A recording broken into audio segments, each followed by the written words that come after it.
Ben Wallace wants to be the leader of Conservative Party. That's not unusual. What's that got to do with Keir Starmer drinking beer? I think that the reason Ben Wallace is trying to make this a story is because he wants to be showing that he's out front and really good at attacking the Labour Party.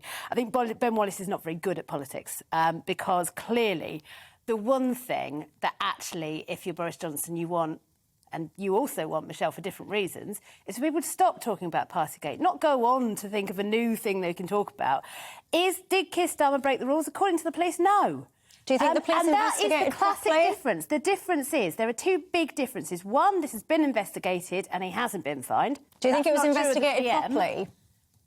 I'm not sat in Durham police station, but I'm not going to dispute that they have investigated it to the best of my knowledge. Well, look, I'm not Miss Marple, but look at that screen. There they are. There they are. Look at them on the screen. If you're listening to the radio, not watching... Well, they're certainly standing more than 2 metres apart by the look of it. They're drinking beer, ladies and gentlemen. Well, I think beer was illegal. I bloody hope not. I was drinking a fair amount of it during lockdown. But the second and really important thing is the Tories should not be taking the public for idiots. The reason Partygate is a scandal is not because the Prime Minister had some cake. It's not because the Prime Minister had some bubbly. It's because the Prime Minister broke the rules he set himself. And that's why it matters. Keir Starmer didn't set these rules. No, but he certainly voted to enforce them on the rest of us. And he clearly thinks he stuck to them, and so the police agree. Keir Starmer wanted stricter lockdown rules, but I think the interesting thing here is I see no upside for the Conservative Party out of this investigation. I mean, there's going to be a binary outcome. Either Keir Starmer is going to be found to be innocent, in which case it puts the spotlight straight back on Boris Johnson, or Keir Starmer is going to be found to have broken lockdown rules, in which case Keir Starmer will resign. And that will he? I think he will. After all the table thumping he's been doing in the Commons, he will have to resign. And that, again, puts the spotlight straight back on Boris Johnson.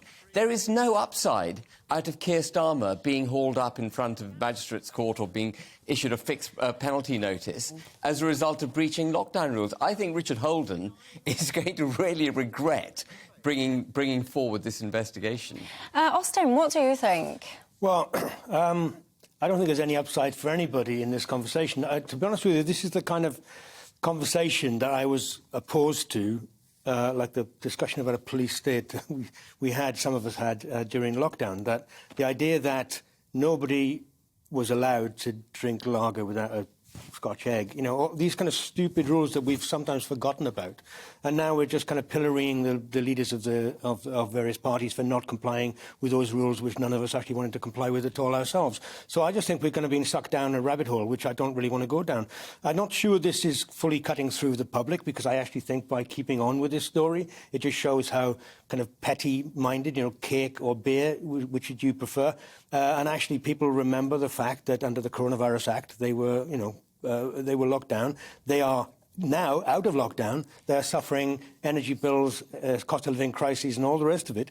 And suddenly we're still having this conversation, because this is not a conversation which is engaging the public. It's not meant to. This is an internal Westminster conversation about promotions and for leadership of various parties, or it's about getting one over on the opposite. Well, it's not just the public that's bored of it, it's me as well.